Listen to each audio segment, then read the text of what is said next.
Don't forget to subscribe, and hit the bell button for updates.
This sun-kissed archipelago on the outer western edge of Polynesia gets just 2,000 visitors a year, according to the United Nations World Tourism Organization statistics for 2017. Made up of 6 atolls and 3 islands, totals just 10 square miles in land area. Has a population of 11,192, with around half residing in the capital. This peaceful nation has no army, and is an idyllic spot to disappear to, where you can discover Polynesian culture and tradition away from the resorts. Visitors that do make it here are astounded by the underwater sights they encounter on diving and snorkeling expeditions around its coral reefs and crystal-clear lagoons. Yachting between the little islands is another fantastic way to pass the time. Welcome to Tuvalu. Formerly known as the Ellis Islands, is a country in Polynesia, located in the Pacific Ocean, situated in Oceania and about midway between Hawaii and Australia. The island country lies east-northeast of the Santa Cruz Islands, which belong to the Solomon Islands, southeast of Nauru, south of Kiribati, west of Tokelau, northwest of Samoa and Wallis and Futuna, and north of Fiji. It is composed of 3 reef islands and 6 true atolls spread out between the latitude of 5 degrees to 10 degrees south and longitude of 176 degrees to 180 degrees west of the international dateline. Tuvalu has a population of 11,192. The total land area of the islands of Tuvalu is 26 square kilometers. Tuvalu, in the South Pacific, is an independent island nation within the British Commonwealth. Its 9 islands comprise small, thinly populated atolls and reef islands with palm-fringed beaches and World War II sites. The Funafuti Conservation Area offers calm waters for diving and snorkeling among sea turtles and tropical fish, plus several uninhabited islets sheltering seabirds. The first inhabitants of Tuvalu were Polynesians. The origins of the people of Tuvalu are addressed in the theories regarding migration into the Pacific that began about 3,000 years ago. The pattern of settlement that is believed to have occurred is that the Polynesians spread out from Samoa and Tonga into the Tuvaluan atolls, with Tuvalu providing a stepping stone to further migration into the Polynesian outliers in Melanesia and Micronesia. Due to the country's remoteness, tourism is not significant. Visitors totaled 1,684 in 2010.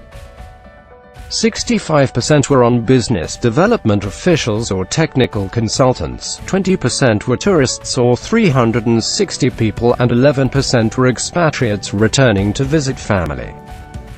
In 2016, the number of visitors had increased to 2,000. The flat islands seldom rise higher than 15 feet above sea level.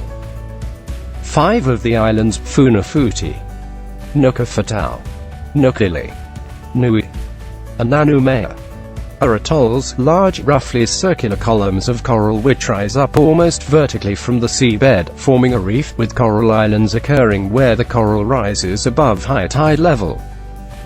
Large lagoons are enclosed within the coral reef. Many artificial lagoons are on the various islets of Funafuti as the results of extracting material for the runway built by American forces during World War II. The remaining 4 islands are pinnacles of land rising up solid from the seabed.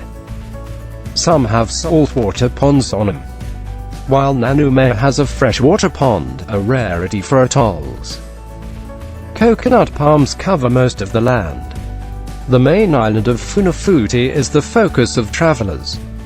Since the only airport in Tuvalu is the Funafuti International Airport and Funafuti is the only island that has hotel facilities. However, there are no tour guides, tour operators or organized activities and no cruise ships visit. Ecotourism is a motivation of travelers to Tuvalu.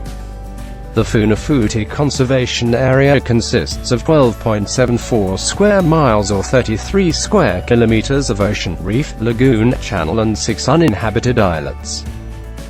Tuvalu is also affected by perigee spring tide events which raise the sea level higher than a normal high tide. The highest peak tide recorded by the Tuvalu Meteorological Service is 3.4 meters or 11 feet on the 24th of February 2006 and again on the 19th of February 2015.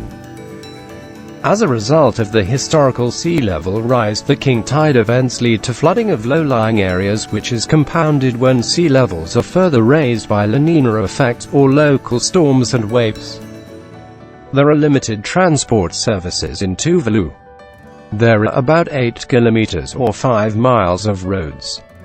The streets of Funafuti were paved in mid-2002, but other roads are unpaved. Tuvalu does not have any railroads. Funafuti is the only port, but there is a deep water berth in the lagoon at Nukafatau. The merchant marine fleet consists of 2 passenger cargo ships, Nivaga 3 and Manufalau. The Nivaga 3 and Manufalau provide round-trip visits to the outer islands every 3 or 4 weeks, and travel between Suva, Fiji and Funafuti 3 or 4 times a year. The Manufalau, a 50-meter vessel, was a gift from Japan to the people of Tuvalu. In 2015, the United Nations Development Programme assisted the government of Tuvalu to acquire MV Talamoana, a 30-meter vessel that will be used to implement Tuvalu's National Adaptation Programme of Action to transport government officials and project personnel to the outer islands. In 2015, the Nivaga 3 was donated by the government of Japan. It replaced the Nivaga 2, which had been in service in Tuvalu from 1989. The only airport in Tuvalu is Funafuti International Airport. It is a tarred strip.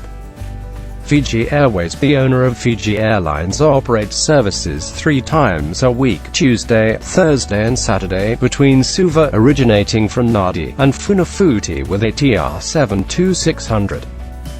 A 68-seat plane. Air Kiribati service provides 1 flight a week to Funafuti from Tarawa on a Wednesday. The service uses a Bombardier Dash 8100 series aircraft, which has the capacity to take up to 35 passengers.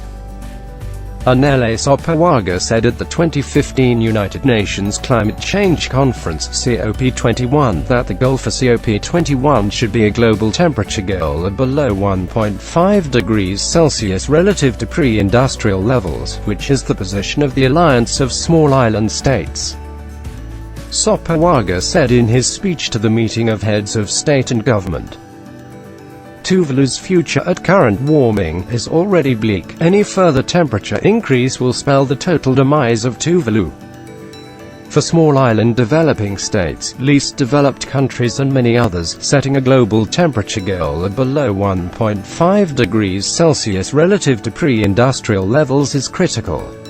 Surely, we must aim for the best future we can deliver and not a weak compromise. His speech concluded with a plea.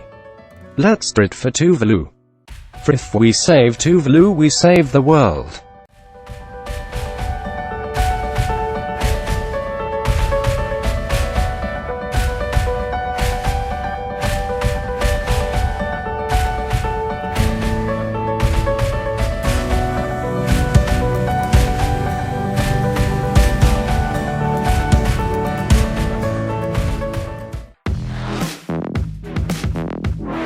Thank you for watching. Don't forget to subscribe and hit the bell button for new videos. Don't forget also to comment,